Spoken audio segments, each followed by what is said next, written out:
jobs in sight. I have to do what's right. Despite soldiers I've left, I have to fulfill the promise. I keep the dead on nice.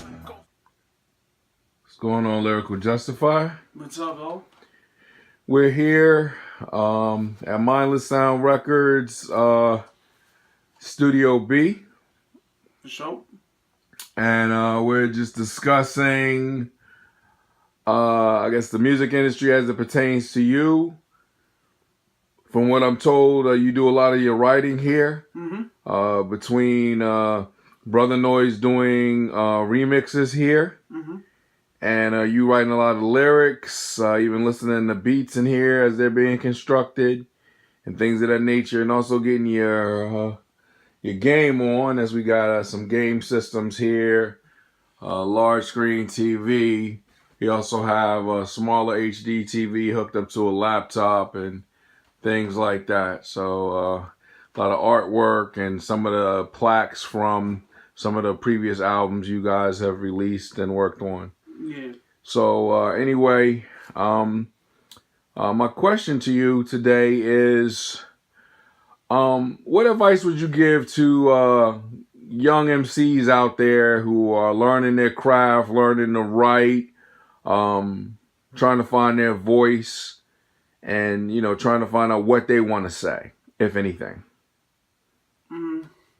What I would say to them is, you know, don't settle,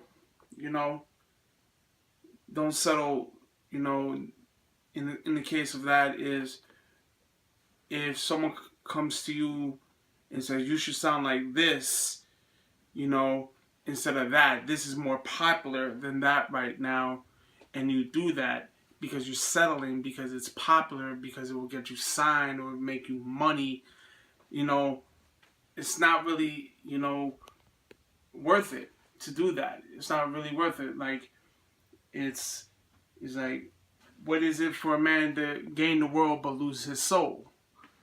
You don't want to be that individual. There's a lot of people in the industry who are mainstream, who are from the 90s and from 2000 and the 80s, who didn't settle on what they did. They didn't settle on their morals, on what they believed in, because that's who they were. They believed in what they said. They believed in what they did. So growing up in the 90s and hearing what it is now in hip hop, I'm just not the kind of individual to listen to that. But if you want to do that, by all means, do it. I'm not saying don't do it, but if you're comfortable to settle and you're comfortable just to do it because you want to make a quick buck, then that's you. You have to live with the choices you make. Okay, well, it seems like sound advice. What is your process like when you're coming up with like a concept for a song? Well, when it comes to Brother Noise normally gives me the beat, and I let the beat speak to me, or I could be dead sleep, like I've said in the previous interview, and just write. I could be sitting down, I can be out, I can be at home, I can be in the shower, I can be in, pardon me, I could be on the toilet, you know what I mean? And just bars come with me, so I always stay with my phone on me, or I stay with a pen on me, or a pad, because you never know where creativity will come, because that one moment you don't have a pad, or that one moment your phone is not charged, you may miss out on a perfectly good line or a perfectly good bar that you can mold a song or a verse out of. So that's what I do, is I mold songs and verses out of just pure, like literally out of the air. It's just how the beat speaks to me or how I feel in that moment. It's just how I that's my process. Okay. So what are some of the subjects you tackle in your songs? Like, what are some of the concepts and subject matter you tackle? Well, with Brother Noise, he normally says, "Oh, this is a love song," or "You can do whatever you want with this beat," or blah blah blah. So that's how I go about it. But when the subjects I'm talking about are normally politics, myself, my struggles for that day or that moment, or certain things I see in the world that really just irk me and upset me that I have to put into song, because if I don't, I will go crazy. I will just like literally, it will eat me alive knowing that, stuff like this constantly keeps going on and constantly keeps happening and no one's speaking about it. There's probably very few people speaking about it.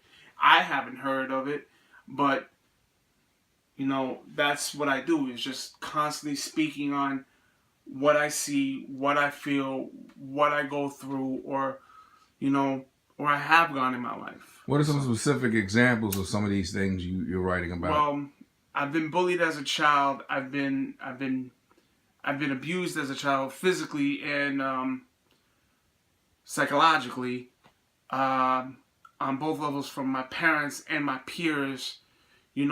So when you live with that kind of self-doubt every day, you have no medium into basically speaking. People sometimes, they go to the gym. People, drive really fast in fast cars. People sleep with a lot of women or a lot of men, whatever your preference is. And in my moments of pure, like, unadulterated, like, I'm lost. I'm like, I have just pure anger and frustration. I have to pick up a pad. I have to, like, write. I have to just let everything out on the pad. So when everything's out on the pad, I actually feel pretty good.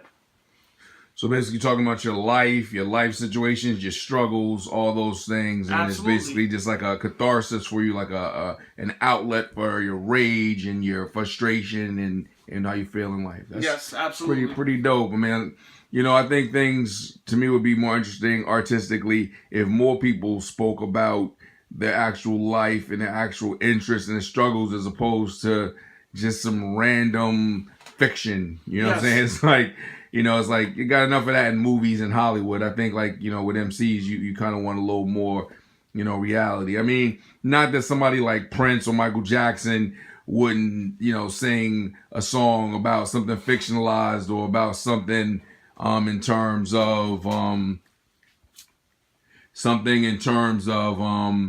like she wore a raspberry beret. I mean, did he know a woman who wore a raspberry beret?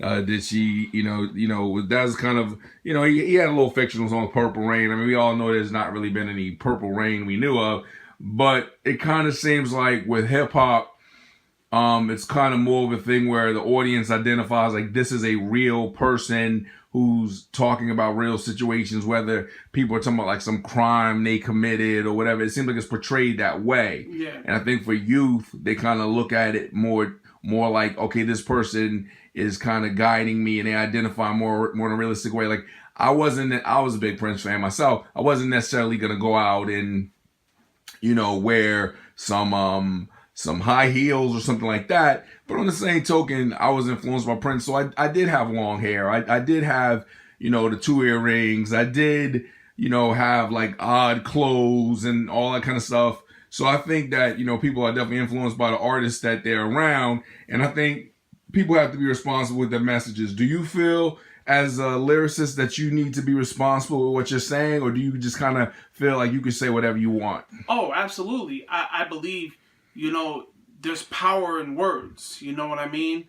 Whatever you spew out into the universe, it will come back to you. And when you use music as a medium, and you have a responsibility as an artist and as an individual to take proper precautions, because the most sound advice I got when I was doing this was someone saying, do not spit about stuff that you've never done. If you've never slung coke, or if you've never shot someone, don't be spewing about that, because someone may one day come and check you. So taking that sound advice at 16, you're like, I've never done that, so why should I talk about it? I know people who've done it. I've known people who have, slung dope and, done